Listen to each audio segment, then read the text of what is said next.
Pirms 2 gadiem 71 miljonus, pērn 61 un no janvāra vairs tikai 51 miljonus latu. Tik strauji krities valsts piešķirtās dotācijas apmērs pasažieru pārvadājumiem. Tāpēc risinājums, kā šogad ietaupīt vēl 3 miljonus, autotransporta direkcija meklēja emocijas liekot malā. Sāpīgs būs jebkurš ceļš, bet uzdotais ir izpildīts un šodien satiksmes ministrijai iesniegts ziņojums ar priekšlikumu apkopojumu. Stāsta Karina Rubene. Ziņa, ka vēl viens samazinājums šogad skars pasažieru pārvadātājus, nāca uzreiz pēc studentu nemieriem pirmdien. Budžeta vietas mākslas augstskolām tika nosargātas, bet nu cieties sabiedriskā transporta lietotāji. Tā vismaz secina autotransporta direkcijas valdes priekšsēdētājs, kurš šodien satiksmes ministrijā nogādāja ziņojumu ar idejām un risku analīzi, kā 3 miljonus ietaupīt. Nesāpīgu risinājumu nav, uzreiz brīdina Normunds Narvaišs un uzskaita visus iespējamos – reisu mazināšana, biļešu cenu celšana, autoostu sistēmas pārskatīšana, dotācijas samazināšana pasažieru vilcienam un pasažieru kategoriju, kurām piemērotas atlaides mazināšana. Direkcija neiesaka celt cenas, jo pie mūsu aprēķina tas nedos nekādu ekonomisko efektu. Pie tam vēl plus zinām, kāds ir sociālais stāvoklis šobrīd Latvijas laukos.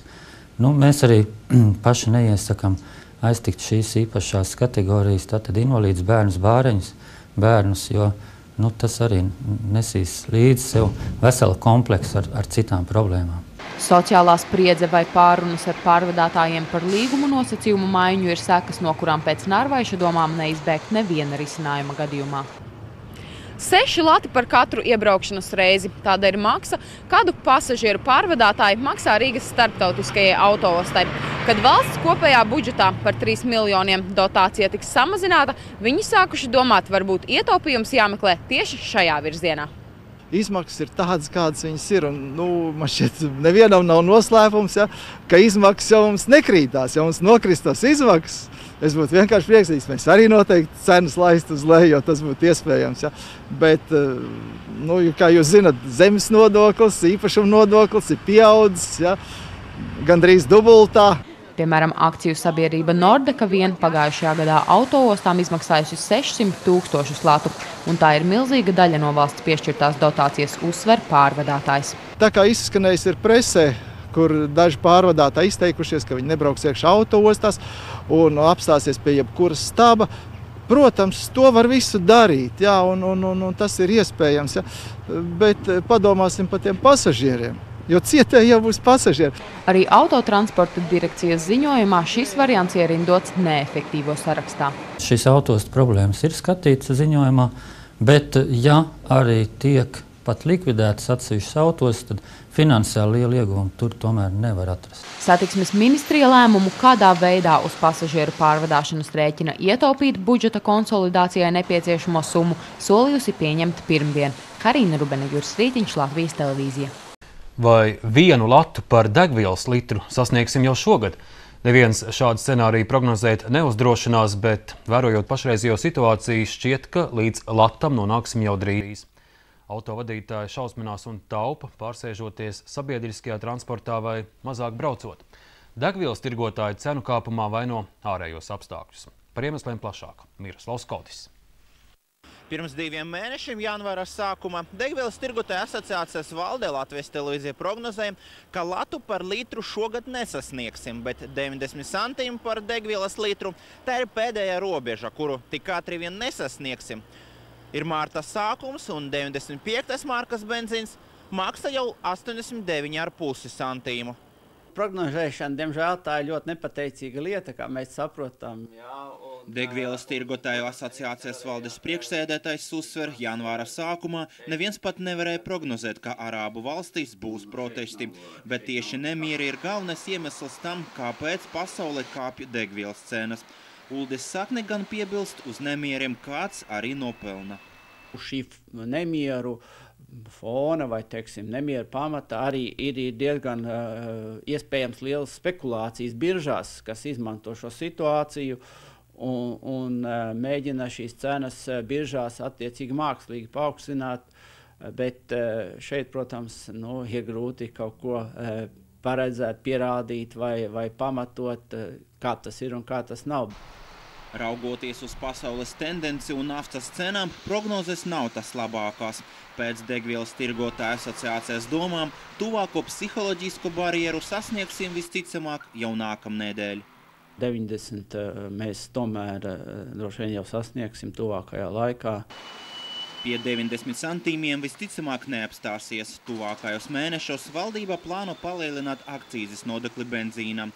Tas benzīna cenai pieplusos 2 centīmus par litru. Tiks ieviestas arī prasības par obligātu degvielas rezervju glabāšanu, kas pieliks vēl 2,5 centīmus. Tātad vasarā benzīns maksās vēl par aptuveni 5 centīmiem vairāk. Visļaunākās prognozēs 1 lāts par litru jau šogad. Ужасно, конечно. Tas ir šausmīgi, jau tagad taupām. Nevar visur braukt. Pa 3, pa 5 latiem uzpildos, lai aizbraukt, kur vajag. Un viss, pilnbāk nevaram atļauties. Drīz laikam brauksim ar autobusu, bet autobusu biļets arī celsies augšā. Tad ir jābrauc pat nezinu ko. Bet kā tagad ietekmē jūsu dzīve, varbūt degvielas cenas mazāk, varbūt tagad ne pilnu bāku vai ieliet vai kā? Principā gandrīz vai jādala pa dienām. Gandrīz vai tā sanāk, teiksim, es esmu tā kā 2 bērnu tēvs. Ienākumi, protams, tiek sadalīti gan pa visām tā kā vajadzīgām lietām un attiecīgi, kas paliek uz degvielu, tas jau ir tas minimums. Protams, uz darbu jābrauc, bet, teiksim, ja agrāk varēja atļauties vairāk, tad tagad nevar. Vairāku Komercbanku analītiķi uzsver, degvielas cenām pieaugot krīt to patēriņš, kas ietekmē arī mazumtirdzniecības apgrozījumu. Tas šā gada janvārī salīdzinājumā ar decembri sarūcis par 1,7%. Miroslavs Koģis, Aņis Kupčs, Latvijas televīzija. Telekomunikācija tirgu konkurence ir pietiekami liela, tādēļ valstī tajā nav ko darīt. Šis ir viens no galvenajiem ekonomistu argumentiem jautājumā par to, kāpēc jāpārdod valstī piederošās daļas uzņēmumos Lat-Telekom un Latvijas mobilais telefons. Jau pagājuši 12 gadi kopš par to sāktas sarunas, tomēr privatizācija nav notikusi. Pārdošanas darījumam allaž ceļā stājušās politisko un ekonomisko interešu sadursmes. Tagad ekonomikas ministrs Kampars paziņojas, ka šogad valsts daļas uzņēmumos beidzot būtu jāpārdod. Kad, kam un par kādu cenu tas varētu notikt, skaidroja Liena Barisa. Uzņēmumā Lat-Telekom valstī pieder 51% kapitāla daļu, bet Latvijas mobilajā telefonā nepastarpināti 5% un vēl 46% caur valsts uzņēmumiem. Lēmums daļas pārdot pieņemts jau pirms daudziem gadiem, taču tas tā arī nav realizēts. Šobrīd šis jautājums tiek risināts kārtējā darba grupā, kurā darbojas finanšu ministrs Andris Vilksts, satiksmes ministrs Uldis Augulis un ekonomikas ministrs Artis Kampars. Pēdējais paziņojas, ka pārdošana beidzot būtu jānoslēdz. Lai gan esot pāragri runāt par konkrētām summām, šis būtu arī finansiāli izdevīgs laiks. Ja pagājuši gadu varēja runāt par investīciju apjomu apmēram 350 līdz 500 miljonu latiem, tad es domāju, ka šobrīd tā cenas varētu būt pat nedaudz kāpušas, bet, protams, to noteiks tie principi un tie nosacījumi, ko mēs izvirzīsim. Ja patiešām tas notiks šī valdības ietvaros, tad, manuprāt, viņam vajadzētu noteikti pretendēt uz 3 zvaigžņu ordeņiem. Lelis uzsver, ka pēc valsts daļu pārdošanas šajā tirgū vajadzētu pieaugt konkurencei, jo līdz šim citiem uzņēmumiem nevienmēr bijušas vienlīdzīgas iespējas attiecībā pret Lat-Telekom. Turklāt arī viņš piekrīt, ka tieši šobrīd potenciālie investori varētu stāvēt pat rindā.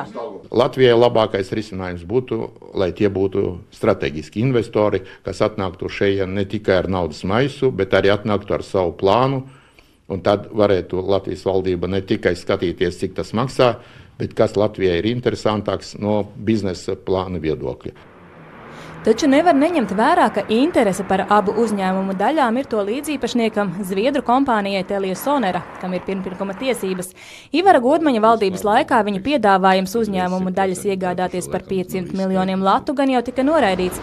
Taču šā gada janvārī biznesa portālam Nozara LV Telia Sonera uzsvēra, ka joprojām vēlas privatizēt valsts daļas. Man tādas tiešas informācijas nav, cik man zināms, Telia Sonera ir ar ministru prezidentu, ir vairākām vēstulēm apmainījusies. Jā, cik man zināms, viņi tiešām ir interesēti, bet šobrīd es negribētu detaļās kaut kādās iedzināties, jo pirmkārt valsts vēl nav nodefinējusi, ejam uz priekšu vai nē. Tas ir ministra kabineta lēmums. Otrkārt, tad, kad mēs to darīsim, tad tur būs sarunas, kas ir mūsu interesi, ko mēs var piedāvāt. Iemesls, kāpēc līdz šim vienošanās ar Teliju nav panākta, skaidrojama ar kompānijas vēlmi savā īpašumā iegūt abu uzņēmumu valsts daļas, bet tas veicinātu monopolu, ko Latvija negrib pieļaut. Taču pienākumi pret zviedru kompāniju zināmā mērā sasaista rokas. Telija Sonera jau arī neguļ. Jā, paskatās, kas notiek apkārt, tad Telija Sonera darbojās Igaunijā, Latvijā, Lietuvā. Uzskatīt, ka Latvija ir pietiekoši liela, nevienam investoram neliksies. Bet, ja apkopo visas Baltijas valstis, Poliju, Skandināvijas valstis, tad Telija Soneras darbības lauks ir tieši šīs visas teritorijas kopumā. Tad viņam negribas zaudēt vienu daļu no šīs kopējās teritorijas. Levis arī neslēpj, ka uzņēmuma daļas būtu iekārojams kumos ne tikai ārvalstu, bet arī Latvijas investoriem. Taču pagaidām par to ir pāragri runāt, jo privatizācijas iespējas noteiks koalīcijas spēja vienoties. Liena Barisa, Juris Rītiņš, Latvijas televīzija. Lidostu savukārt Kadafī lojālā valsts televīzija apgalvo, ka virsroku guvuši valdības spēki.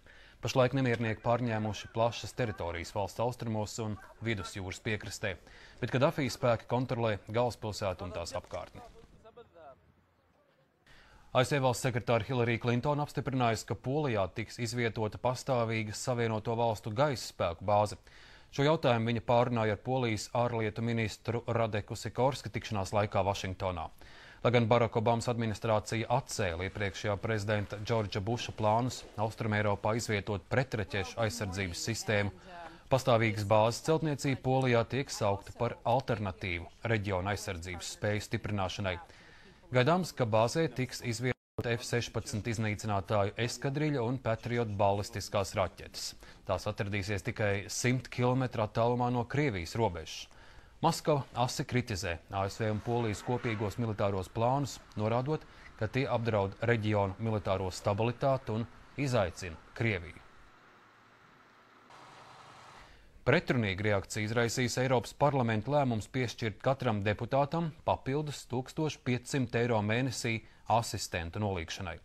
Kreisie spēki un zaļo frakciju uzsvērus, ka šāda rīcība ir bezatbildīga un sniedz nepareizu vēstījumu Eiropas valdībām laikā, kad visapkārt budžeta tēriņi tiek samazināti. Saskaņā ar lēmumu kopējais Eiropas parlamenta budžets šogad būs jāpalielina par vairāk nekā 13 miljoniem eiro. Finansējuma palielināšanu biroja darbinieku algošanai valdošie spēki skaidro ar darba apjomu kāpumu saistībā ar Lisabonas līguma ieviešanu. Eiroparlamenta deputāta algām ik mēnesi tiek tērēti gandrīz 8 miljoni eiro. Viens deputāts saņem aptuveni 300 eiro, jeb 210 latus par katru nostrādāto darba dienu. Pirms dažiem gadiem viņa atzina par gada stokholmieti, un viņa rīcību par piemēru citiem savā Ziemassvētku runā uzteica Zviedrijas karalis. Šodien viņš Antons Ābele ir Zviedrijas parlamenta Riksdāga visu laiku jaunākais deputāts. Šajās dienās Antons Ābele kopā ar tēvu Gunāru ieradies savu vecvecāku dzimtenē, un kā jau parlamentārietim pieklājas, viesojās arī Saeimas namā. Antons Ābele bija parasts 15 gadus vecs skolnieks, kas īpaši neatšķīrās no saviem vienaudžiem. Tomēr nakts, kad jaunieši acu priekšā ballītē līdz nāvei nospārdīja viņa vienaudzi, mainīja Ābeles dzīvi. Jo nākamajā dienā pēc traģēdijas viņš internetu portālā Facebook izveidoja grupu Pasargājiet mūs no ielu vardarbības. Un vēl pēc dienas paziņoja, ka rīkos manifestāciju par piemiņu bojāgājušajam pusaudzim. Ābelim izdevās sarīkot vienu no lielākajiem publiskajiem pasākumiem Stokholmā. Pērn, 18 gadu vecumā, Ābele tika ievēlēts parlamentā no konservatīvo Mērenās partijas, kur pārstāv arī pašreizējais premjers. Mēģinu saprast, kā parlaments darbojas, jo līdz šim man nebija politiskās pieredzes. Strādāju komitejā, kas nodarbojas ar drošības, personas integritātes un sabiedrības izglītošanas jautājumiem. Latvisko vārdu Antons Ābele mantojas no vecvecākiem. Viņi no Latvijas Zviedrijā ieradās bēgļu laivās Otrā pasaules kara beigās. Ābele latviski nerunā, taču bieži tiekoties ar latviešu jauniešiem. Mana vecā māma vienmēr saka sveiki. Dzimšanas dienās viņa dzied latviešu dziesmas. Mūsu mājās tiek ievērotas latviskas tradīcijas. Mans tēvs ir 100% latvietis. Ābele uzskata, ka cilvēku vecumam nav izšķiroša nozīme. Viņš vēlas būt par jauniešu balsi savas valsts parlamentā. Madara Līcīte, Dainis Leltis, Latvijas televīzija.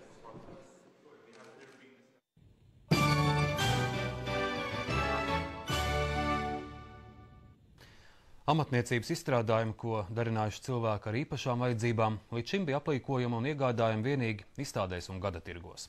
Tagad skaistos pinumus, adījumus un rotas lietas būs iespējams nopirkt arī veikalā Salonā, ko šodien atklāja Rīgas centrāla tirgus Sakņu paviljonā.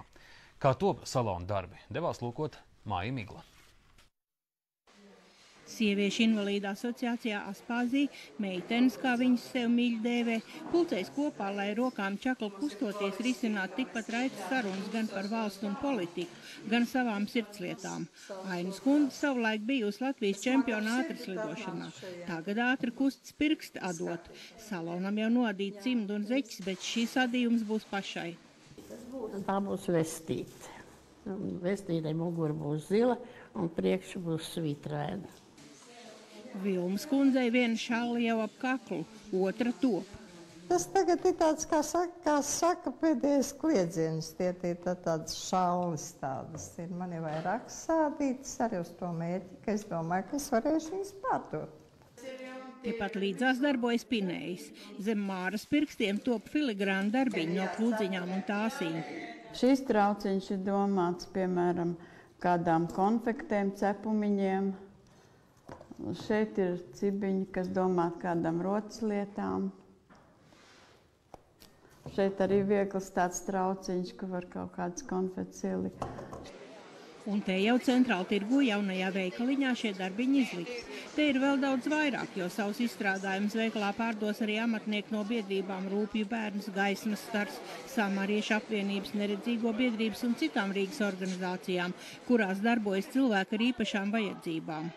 Mums ir speciāla mākslinieckā padome, kas pieņems darbiņus, jo mums vajag arī tā, lai viņus tomēr pirktu. Un tā kā kurus tā padome izlaidīs cauri, tie būs šeit. Bet nav jāuztrauc, jo visi jau paši pa sevi taisa tiešām skaistus darbus. Pašlaik vēl nav bijis gadījums, kad mēs atraidītu. Pie pārdošanas būšot brīvprātīgie no pašu vidas, bet nomu tirgus atlaides par pašizmaksu. Mēs priecāsimies, kad invalīdi parādīs, ka viņi nav izstumti no sabiedrības, ka viņi var parādīt, ka viņi ir gan radoši, ka pie viņiem var nākt un iegādāties preces tāpat kā pie jebkura. Tāpēc mēs esam priecīgi, ka šajā sakārtotajā tirdzniecības vietā būs tieši invalīdu biedrība Aspāzija. Iespēja pārdot savus darbiņus cilvēkiem ar īpašām vajadzībām nozīmē celt pašapziņu radošo aktivitāti, kā arī iespēja papildus nopelnīt, lai iegādātos nepieciešamās ikdienas lietas, zāles un pārtiku.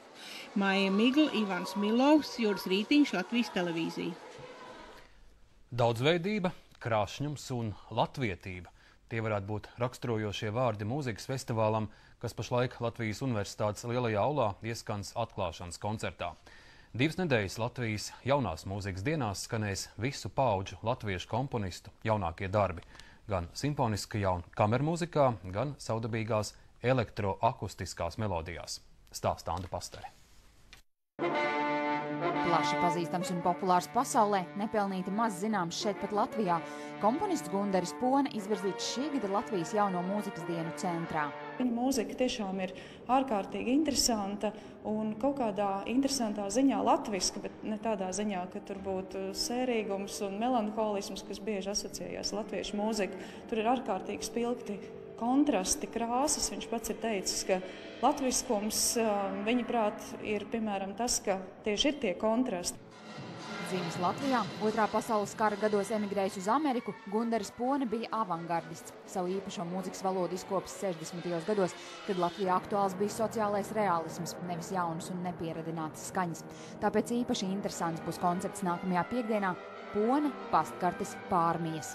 Tas koncerts, kura vienu daļu veidos Gundara Pones pastkartes, kurās viņš liek dažādiem ievērojumiem 20. gadsimta komponistiem pēkšņi atrasties Kurzemē, kur viņi nemūžam nav bijuši, un turklāt vēl darboties arī ar latviešu tautas dziesmu viņiem raksturīgajā manierē, kā piemēram Šēnberga manierē. Savukārt mūsu pašu komponistiem ir pretplāns un vesela grupa komponistu uzrakstījuši savas pastkartes, kuri viņi savukārt sūta Gundarim Ponim. Atklāšanas koncertā šovakar ir kāds īpašs pārsteigums. Pasaules pirmatskaņojums Marinas Gribinčiks jaundarbam Ideja fiks.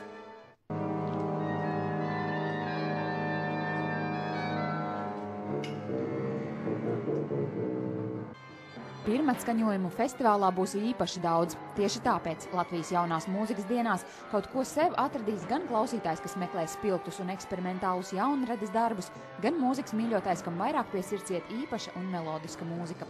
Anda Pastara, Ivens Milovs, Latvijas televīzija. Tik tālu panorāmas ziņklās, bet piekdienas vakarā Latvijas televīzijas ēterā preses klubs. Par šīs nedēļas tematu vaicāšu Marekam Gailītim. Sveiks, kolēģi! Jā, labvakar, Ārni, labvakar, skatītāji. Šonedēļ Latvijā, manuprāt, cilvēki visvairāk runāja par 3 lietām.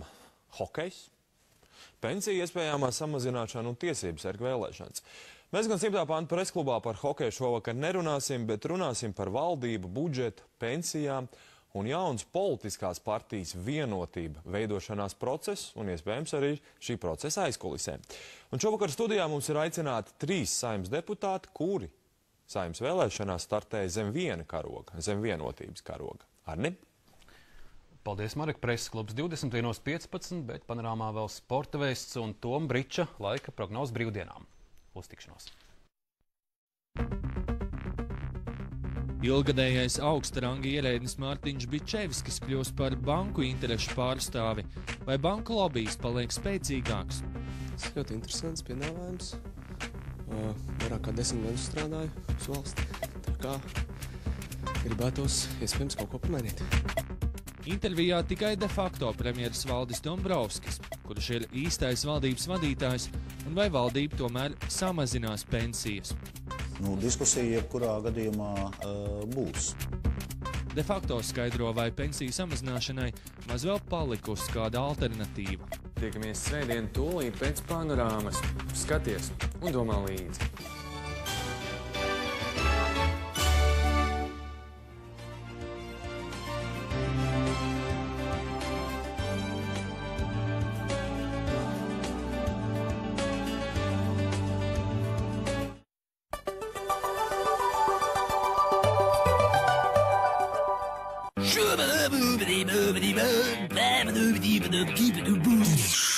Oliveļa Sansa F. Costa 3 litri maksā tikai 5 latus un 99 centīmus. Karsti kūpināta vista maksā tikai 1 latu un 99 centīmus kilogramā. Rimi. Stress un pārslodze. Nepareiz